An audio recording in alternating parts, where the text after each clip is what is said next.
पाकिस्तान वही मुल्क है जो पानी के लिए भारत की तरफ ताकता रहता है, व्यापार के लिए दरवाजे खटखटाता है, कभी खेल के बहाने कभी कला के बहाने दोस्ती की झूठी मुस्कान बिखेरता है। न जाने कितने वर्षों तक हिंदुस्तान ने अपने कश्मीर का पानी जो है वो रोककर पाकिस्तान को पानी पिलाया ताकि वहां पर कोई प्यासा ना रहे। भारत ने उदारता दिखाई, लेकिन जब हमारी 227 जिंदगियों की सांसें हवा में अटकी थी तो पड़ोसी कहां था?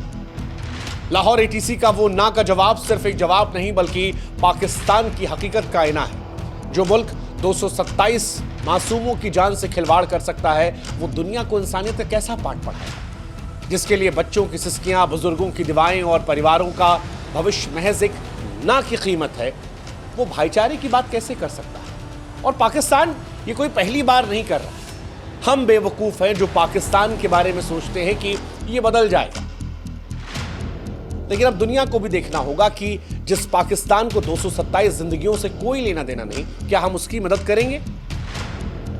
पाकिस्तान ये भूल रहा है कि अभी भी सिंधु जल समझौते के तहत उसे पानी की जरूरत पड़ेगी।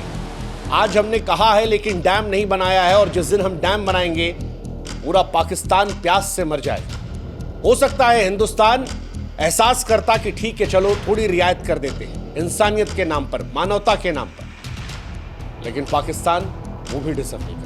वैसे पाकिस्तान का इतिहास यही है, जब जब आप भरोसे की उम्मीद करेंगे तब तब वो आपके पीठ पर खंजर मार देगा। 1947 में बंटवारे के नाम पर इंसानियत तो कुचला, खून से भरी गलियां और जुड़े हुए घर। फिर 1965, 1971, 1999, हर बार जंग की साजिश, हर बार दोस्ती की उम्मीद तो गोली मारना। 26/11 में मुंबई में समंदर के रास्ते मौत भेजा, मासूमों की चीखों को शहर की गलियों में गुजा दिया। पुलवामा में हमारे वीर जवानों को बारूद से उड़ा दिया, जैसे मानो इंसान नहीं हम शिकार।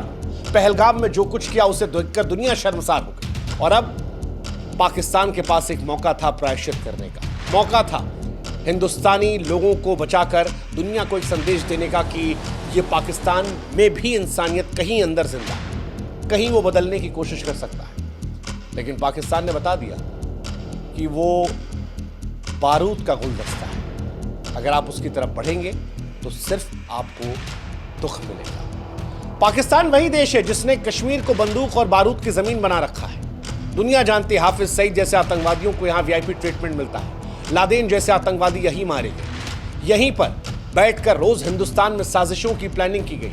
और अब जब हिंदुस्तान के 227 मुसाफिर आसमान में थे तो पाकिस्तान ने वही किया जो वो करता आया, इंसानियत को शर्मिंदा। इसलिए अब कोई अफसोस नहीं हो रहा है, क्योंकि पाकिस्तान की नीयत यही है, पाकिस्तान की चाहत है भारत को नुकसान पहुंचाना। वो डायरेक्ट नहीं कर सकता क्योंकि ऑपरेशन सिंदूर के तहत हमने घर में घुसकर ठोका है, लेकिन अप्रत्यक्ष तौर पर अगर उसे भारत को नुकसान पहुंचाने का मौका मिले तो वो नहीं छोड़ेगा। और ये इंडिगो वाली घटना इसी बात का सबूत है। इंडिगो विमान की हालत देखकर डर लग रहा था, ये समझ में आ रहा था कि हमारे पायलट और हमारे लोग जो हैं वो किस खतरे का सामना कर रहे हैं, और इस खतरे के बावजूद पाकिस्तान ने एयर स्पेस हिंदुस्तान के विमान को आने नहीं दिया। ये पाकिस्तान की असलियत है। और आज इसीलिए सवाल जो है वो भारत में पाक पसंद लोगों से है कि भैया वो जो लोग बैठ के अमन का कबूतर उड़ा रहे हो, सीमा पार मोहब्बत की चिट्ठियां लिख रहे हो, उनके साथ चाय पर चर्चा या संवाद का जिक्र करते हो,